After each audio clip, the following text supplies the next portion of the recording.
Welcome back to ಸಾಕ stories ma'am. 22 ಜನ ಪಿಕ್ ಮಾಡಿದಂಥ RCB ಅಗ್ರೆಸಿವ್ ಆಗಿ 3 ಪಿಕ್ ಪಟ ಅನ್ನಂಗೆ ಮಾಡಿಬಿಡ್ತು. ಇನ್ನೇನು ಆಕ್ಷನ್ ಕಂಪ್ಲೀಟ್ ಆಗ್ತಾ ಇದೆ ಅನ್ನೋ ಹಂತದಲ್ಲಿ ಮಾಡಿದಂಥ ಪಿಕ್ ಇದು. ಸಿಕ್ಕಿದ್ದು ಸೀರುಂಡೆ ಅಂತ ಎತ್ತಾಕೊಂಡಿರುವಂಥ ಪಿಕ್ಗಳು ಅಷ್ಟೇ ಗುರು. ಇವ್ರಿಗೆ ನಮ್ಮ ಅಪ್ರಾಣೆಗೂ ಈ 3 ಜನಕ್ಕೆ ಏನು ತಗೊಂಡಿದ್ದಾರೆ, ಇವ್ರಿಗೆ ಅವಕಾಶ ಅಂತೂ ಪ್ಲೇಯಿಂಗ್ ಲೆವೆಲ್ ಖಂಡಿತ ಸಿಗಲ್ಲ. ಇಂಪ್ಯಾಕ್ಟ್ ಪ್ಲೇಯರ್ ಆಗೂ ಕೂಡ ಸಿಗೋದು ಸಿಕ್ಕಾಪಟ್ಟೆ ಕಷ್ಟ. ಇವ್ರಿಗಂತೂ ಸಿಗೋದೇ ಇಲ್ಲ ಅಂತ ಹೇಳ್ಬೇಕು ಈ 3 ಜನಕ್ಕೆ ಅವಕಾಶ. ಯಾಕೆಂದರೆ 30 ಲಕ್ಷ ಕೊಟ್ಬಿಟ್ಟು ಬೇಸ್ ಪ್ರೈಸಲ್ಲಿ 1.15 CRನ ಇಟ್ಕೊಂಡಿರ್ತಾರೆ RCB. ಎಲ್ಲ ಕಡೆಯಿಂದನೂ ಕೂಡ ನೋಡ್ಕೊಂಬರ್ತಾರೆ. ಅಂದರೆ ಎಲ್ಲ ಫ್ರಾಂಚೈಸಿ ಕೂಡ 24-25 ಜನ ಪ್ಲೇಯರ್ಗಳನ್ನ ಇಟ್ಕೊಂಡಿರ್ತಾರೆ. ನಾವು RCB ಮಾತ್ರ 22 ಜನ ಪ್ಲೇಯರ್ಗಳನ್ನ ಇಟ್ಕೊಂಡಿರ್ತಾರೆ.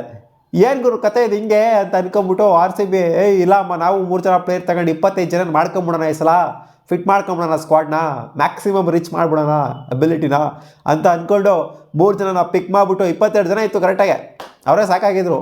1.15 CR ಏನು ಖರ್ಚು ಮಾಡೋ ಅವಶ್ಯಕತೆ ಇರಲಿಲ್ಲ, ಆದರೂ ಖರ್ಚು ಮಾಡಿದ್ದಾರೆ.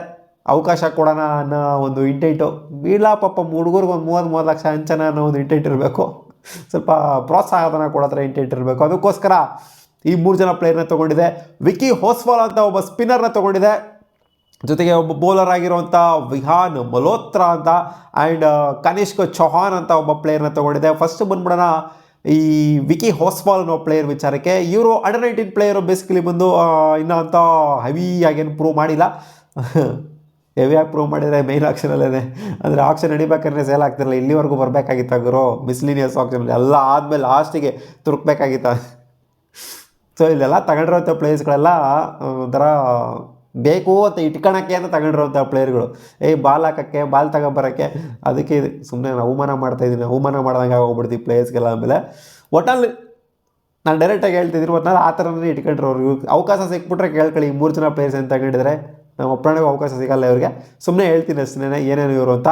ಇವ್ರು ಬಂದು Maharashtra player, left arm orthodox spinner. ಇವರು ಲೆಫ್ಟ್ ಆರ್ಮ್ ಆರ್ಥೋಡಾಕ್ಸ್ ತೊಗೊಂಡಿದ್ರಲ್ಲಪ್ಪ ನಮಗೆ RCB ಮೇಯ್ನಾಗೇ ತೊಗೊಂಡಿದ್ರಲ್ಲ. ಅಲ್ಲಿ ಒಬ್ಬರನ್ನ ಟ್ರೈನ್ ಮಾಡಿಬಿಟ್ಟು ಅಷ್ಟೆಲ್ಲ ವರ್ಷ ಇಟ್ಕೊಂಡು 3-4 ವರ್ಷ ಇಂಟರ್ನ್ ಆಗಿದ್ದವ್ರನ್ನೇ ತಗೊಂಡಿದ್ರಲ್ಲ, ಇವ್ರನ್ನೇ ಕಳಿಸ್ತಾರೆ, ಅವ್ರನ್ನೇ ಆಡಿಸ್ತಾರೆ ಫಸ್ಟು.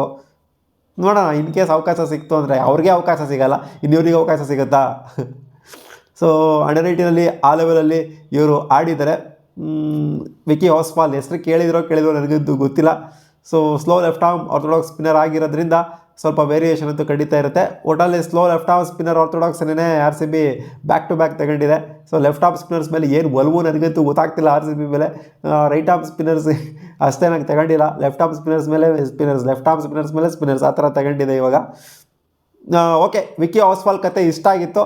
ಡೀಪಾಗಿ ಅಧ್ಯಯನ ಮಾಡೋಂಥ ಅವಶ್ಯಕತೆ ಇಲ್ಲ, ಯಾಕೆಂದರೆ ಇವರೇನು 11 ಆಡೋದಿಲ್ಲ, ತಲೆ ಕೆಡ್ಸ್ಕೊಳ್ಳೋದಕ್ಕೆ ಹೋಗ್ಬಿಡಿ.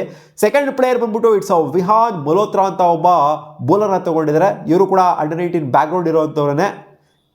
Top order batter. ಬೇಸಿಕಲಿ ಬಂದು ಟಾಪ್ ಆರ್ಡರ್ ಬ್ಯಾಟರ್. ಎಲ್ಲರೂ ಅವಕಾಶ ಎಲ್ಲಿ ಸಿಗುತ್ತೆ ಅಲ್ಲಿ? ಟಾಪ್ ಆರ್ಡ್ರಲ್ಲಿ, ಮಿಡ್ಲ್ ಆರ್ಡ್ರಲ್ಲೇ ಸಿಗೋಲ್ಲ ಅವಕಾಶ. ಈ ಟಾಪ್ ಆರ್ಡ್ರಲ್ಲಿ ಸಿಗುತ್ತಾ? ಇಂಪ್ಯಾಕ್ಟ್ ಪ್ಲೇಯರ್ ಆಗೋ ಕೂಡ ಸಿಗೋಲ್ಲ ಅವಕಾಶ. ಸುಮ್ಮನೆ ಅಂಡರ್ ಎಸ್ಟಿಮೇಟ್ ಮಾಡ್ತಿದ್ದೀನಿ ಅಂತ ಅನ್ಕೊಳ್ಳೋಕೆ ಹೋಗ್ಬಿಡಿ. ಸೊ ಪ್ಲೇಯರ್ಸ್ ಇವಾಗ ಬಂದಿದ್ದಾರೆ. ಸೊ ಇವರಲ್ಲಿರೋಂಥ ಅಬಿಲಿಟಿನ ಗುರುತಿಸಿ ಚೆನ್ನಾಗೆ ಏನಾದ್ರು ಎಳೀತು ಅಂತಂದರೆ, ಇವಾಗ ನೋಡಿರಿ ಪಂಜಾಬ್ ಕಿಂಗ್ಸ್ ಅವರು ಶಶಾಂಕ್ ಸಿಂಗ್ನ ಅಚಾನಕಾಗಿ ತಗೊಂಡಿದ್ದು. ಅವ್ರು ನೋಡ್ರೆ ಮ್ಯಾಚ್ ವಿನ್ನರ್ಗಳೇ ಆಗೋಗ್ಬಿಟ್ರು. ಯಾರಿಗೆ ಗೊತ್ತು ಟೈಮ್ ಹೆಂಗೆ ಬರುತ್ತೋ, ಹಣೆ ಬರೋ ಹೆಂಗೆ ಇರ್ತದೋ, ಯಾರ್ಯಾರು ಹೆಂಗೆ ಬೇಕಾದ್ರೂ ಆಡೋ ಥರ ಆಗೋಗ್ಬಿಡುತ್ತೆ. ಒಂದೊಂದು ಟೈಮು ಎಲ್ಲ ರಿಪೀಟೆಡ್ ಇಂಜುರಿಗಳು ಆಗೋಗ್ಬಿಡ್ತು ಅಂತಂದರೆ ಎಲ್ಲೆಲ್ಲಿರೋರು ಆಡೋ ಥರ ಆಗೋಗ್ಬಿಡುತ್ತೆ. ಎಲ್ಲೆಲ್ಲಿಂದೂ ಆಪರ್ಚುನಿಟಿಗಳು ನುಸ್ಕೊಂಡು ಬಂದ್ಬಿಡ್ತವೆ. ಹೇಳೋಕ್ಕಾಗೋದಿಲ್ಲ ಅದೆಲ್ಲ. ಬಟ್ ನಾರ್ಮಲಾಗಿ ನೋಡ್ತಂದರೆ ಆಡೋಕ್ಕಾಗೋದಿಲ್ಲ. ಇವರು ಇಂಜುರಿಗಳೆಲ್ಲ ಸಾರಿ ರಿಪೀಟೆಡಾಗಿ ಆಗ್ಬಿಡ್ತು ಪ್ಲೇಯರ್ಸ್ಗಳಿಗೆ. ಅಂದರೆ ಅವಾಗ ಮಾತ್ರ ಇವ್ರಿಗೆ ಅವಕಾಶ ಸಿಗುತ್ತದೆ. ಸೊ ನೋಡೋಣ ಈ ಪ್ಲೇಯರು ಅದ್ಯಾವ ಥರ ಪರ್ಫಾರ್ಮ್ ಮಾಡ್ತಾರೆ ಅಂತ. 18 ವರ್ಷದ ಪಂಜಾಬ್ನ ಪ್ಲೇಯರ್ ಆಗ್ತಾರೆ ಇವರು. ನೋಡೋಣ ಅವಕಾಶ ಏನಾದ್ರು ಹುಡಿಕೊಂಡು ಬಂತು ಅಂತಂದರೆ, ಅದೇ ಹೇಳೋದಲ್ಲ, ಯಾರಿಗೆ ಎಲ್ಲಿ ಹೆಂಗೆ ಸಿಗುತ್ತೆ ಅಂತ ಹೇಳೋದಕ್ಕಾಗೋದಿಲ್ಲ. ಹುಡಿಕೊಂಬಂದರೆ ಹೆಂಗಾಡ್ತಾರೆ ಈ ಅಂಡರ್-19 ಪ್ಲೇಯರು ಅಂತ.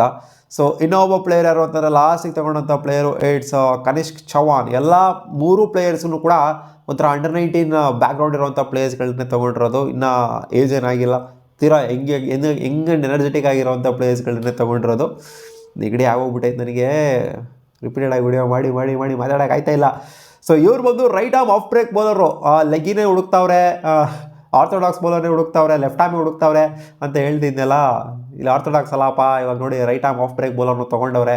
ನಾನು ಹೇಳಿದೆ ಅಂತ ತೊಗೊಂಡ್ಬಿಟ್ಟವ್ರೆ ಅಂತ ಕೇಳಿಸುತ್ತೆ. ಇಂಡಿಯಾ ಅಂಡರ್ 19 ಎಲ್ಲ ಆಡಿದ್ದಾರೆ. ಹರಿಯಾಣ ಪ್ಲೇಯರ್ ಇವರು ಬೇಸಿಕಲಿ ಬಂದು.